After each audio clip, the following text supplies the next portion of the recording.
Hello everyone. Hope you all are doing good and learning chemistry very well. And today we are going to discuss how to write formula of a compound.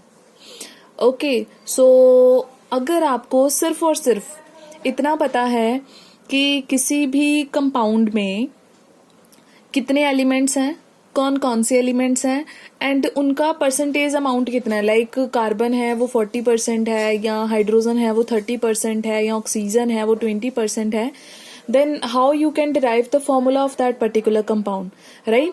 तो percentage composition तो आपको पता चल सकता है like through experimental processes. ठीक है, वो भी हम ऑर्गेनिक केमिस्ट्री में डिस्कस करेंगे दैट कैसे हम फाइंड आउट कर सकते हैं that how many elements and which kind of elements are present in the given compound. तो वो आपका नेक्स्ट कंटेंट है ऑर्गेनिक का. तो अभी के लिए आपको परसेंटेज ऑलरेडी पता होगी and you have to derive the formula.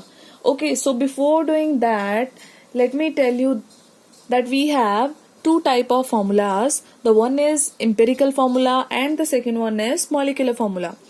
तो बेटा जो molecular formula है ये आपको ऑलरेडी पता है what it is. ठीक है, अब जैसे किसी भी चीज का मैं आपको फॉर्मूला लिखने के लिए बोल दूं, सपोज मैंने आपको बोल दिया ग्लूकोज का फॉर्मूला बता दो. ठीक है, तो आप क्या बोलोगे? C6H12O6, right. अगर मैं आपको बोलूंगी शुगर, केन शुगर, उसका फॉर्मूला बता दो, you will tell C12H22O11. Clear. So किसी भी कंपाउंड का जो भी फॉर्मूला होता है, फॉर्मूला एक्चुअल में क्या होता है? It represents the number of different atoms present in a particular ratio. किस रेशियो में या कितने नंबर ऑफ एटम्स किसी एक मॉलिक्यूल में प्रेजेंट है. अब जैसे ग्लूकोज में 6 कार्बन है, 12 हाइड्रोजन है एंड 6 ऑक्सीजन है. तो हमें फॉर्मूला से क्लियर हो गया. ठीक है, तो formula just represent how many type of atoms are present in the molecule, right, and in what numbers. Clear. लेकिन ये हमारे पास एक नई टर्म है, what it is empirical formula. तो ये आप कैसे फाइंड आउट करते हो? एक्चुअली बेटा एम्पिरिकल फॉर्मूला होता है जिसमें आपको एक्चुअल नंबर ऑफ एटम्स नहीं बताने होते हैं. ठीक है, you have to tell only their simple whole number ratio.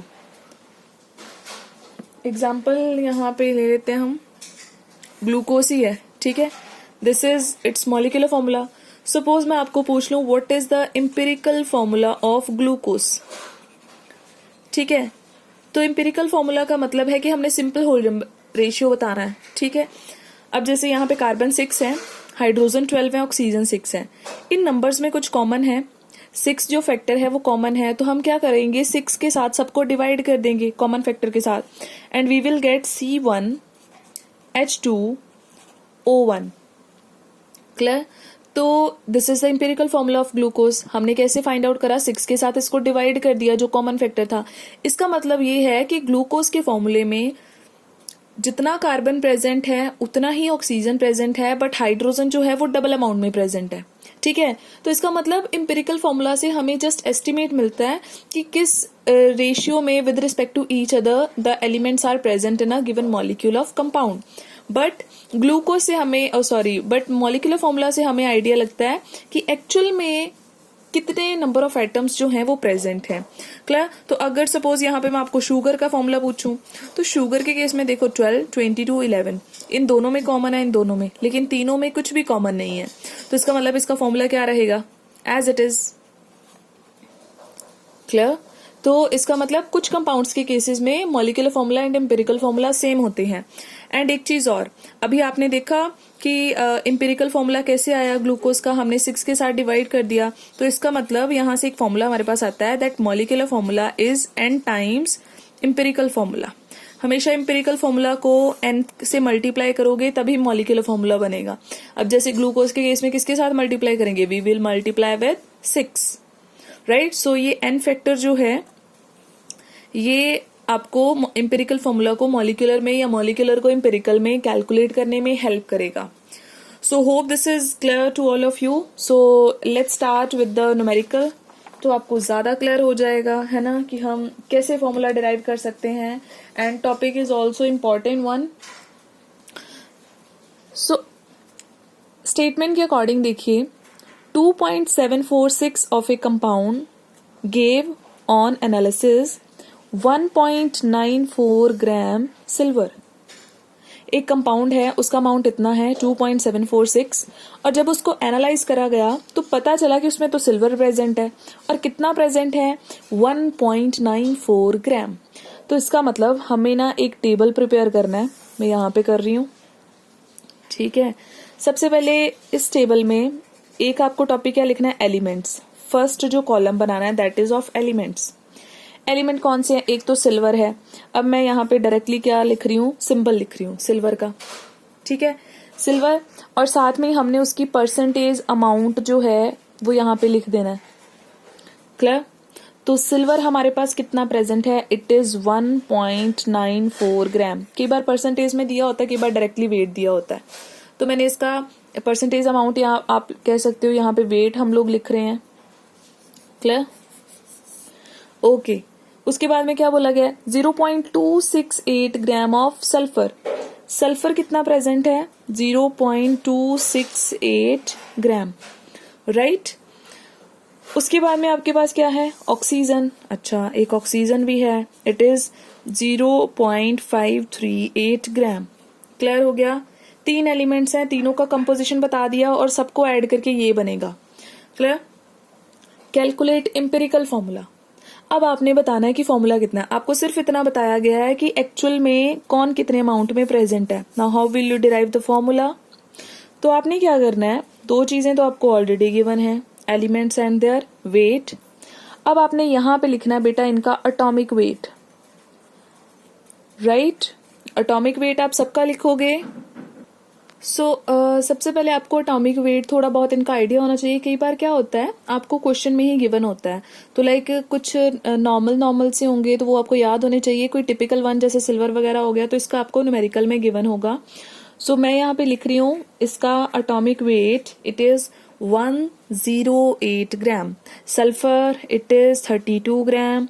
Oxygen it is 16 gram. तो हमने सबसे पहले इसका लिखा अटोमिक वेट। क्लियर? अब नेक्स्ट आपको कॉलम क्या बनाना है, you have to find out number of moles. आपने क्या फाइंड करने हैं, number of moles. Mole concept आपने ऑलरेडी कर रखा है। नंबर ऑफ मोल को फाइंड करने का ये फॉर्मूला तो आपने याद रखना ही रखना है, वेट के केस वाला। ठीक है, weight divided by molecular weight या एटॉमिक वेट। किसी के भी वेट को अगर उसके एटॉमिक वेट के साथ डिवाइड करते हैं then you will get the number of moles. तो इसका मतलब फर्स्ट केस में हम क्या करेंगे, हम 1.94 को 108 के साथ डिवाइड करेंगे। सेकेंड केस में 0.268 को 32 के साथ डिवाइड करेंगे, एंड थर्ड केस में 0.538 को हम 16 के साथ डिवाइड करेंगे। ठीक है, तो डिवीजन करने पे जो हमारे पास नंबर ऑफ मोल्स आते हैं, राइट, वो कितने आते हैं हमारे पास, नंबर ऑफ मोल्स। सिल्वर के आ रहे हैं हमारे पास 0.0179। ठीक है, इसको डिवाइड करके हमारे पास आ रहा है 0.008375, राइट। और नेक्स्ट हमारा क्या आ रहा है डिवाइड करके 0.0336। क्लियर हो गया यहां तक? अब आपने क्या करना है, यहां तक तो हो गया। तो बेटा ये जो मोल्स आ रहे हैं आप देखो कि काफी आपके पास डेसिमल्स में हैं, बहुत ज्यादा बड़ी फ्रैक्शन जो है हम कह सकते हैं आ रही है।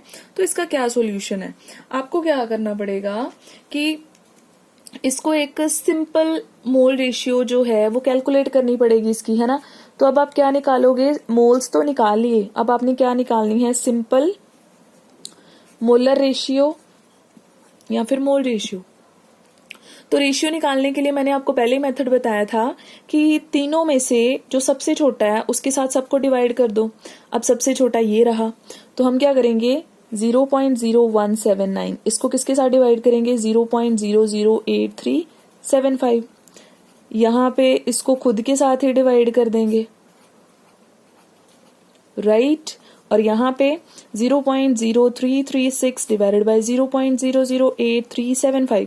जब आप डिवाइड करोगे तो आपके पास आंसर आता है 2.12, इसका आता है 1 और इसका आता है आपके पास 4.01। ये आपके पास सिंपल मोलर रेशियो आ गई। लेकिन आपको पता फॉर्मूला जो होता है वो Ag2 होगा या 1 होगा, 1 2 तो हो नहीं सकता। तो इसका मतलब हमने एक चीज और लिखनी है, वो कॉलम मैं यहाँ पे बना रही हूँ। आपने यहाँ पे लिखना है सिंपल होल नंबर रेशियो। ठीक है, आपने इन जो नंबर्स को किस में कन्वर्ट कर देना है, होल नंबर रेशियो में। So simple whole number ratio क्या आएगी, 2.12 को आप अप्रोक्सीमेटली क्या लिख सकते हो, 2। 1 को तो 1 ही लिखेंगे, और 4.01 को भी अप्रोक्सीमेटली क्या लिख सकते हो, 4।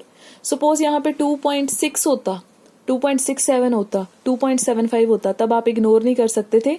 ठीक है, फिर हमें एक पर्टिकुलर ऐसे नंबर के साथ मल्टीप्लाई करना है ताकि ये होल नंबर में कन्वर्ट हो जाए, राइट। तो ऐसे करके आपका आ गया। तो अभी अगर हम देखें तो हमारे पास फॉर्मूला क्या बन रहा है, सिल्वर हमारे पास आ रहे हैं 2, Ag2, सल्फर हमारे पास 1 आ रहा है, और ऑक्सीजन कितना आ रहा है, 4। So this is the empirical formula of the given compound. ठीक है, तो पेपर में ऐसे न्यूमेरिकल्स आने के बहुत चांसेस होते हैं और बहुत इजी होता है यहाँ पे स्कोर करना। ठीक है, तो होप आपको क्लियर हो गया होगा that how can we calculate the empirical formula, right. Practice के लिए एक और न्यूमेरिकल करते हैं एंड उसमें हम मॉलिक्यूलर फॉर्मूला वाली टर्म भी कवर कर लेंगे। क्लियर। सो यहाँ पे हमारे पास है, अगेन हम टेबल अब इसको फटाफट से करते हैं, आपको पता तो चल ही चुका है। तो सबसे पहले हमने क्या लिखने होते हैं, कौन कौन से एलिमेंट्स प्रेजेंट है। एक कंपाउंड कंटेन्स 4.07% हाइड्रोजन, पहला हाइड्रोजन है। ठीक है, वेट कितना है, 4.07, परसेंटेज को आप ग्राम्स में कंसिडर कर लोगे। ठीक है, 4.07% हाइड्रोजन, 24.27% कार्बन, 71.65 क्लोरीन।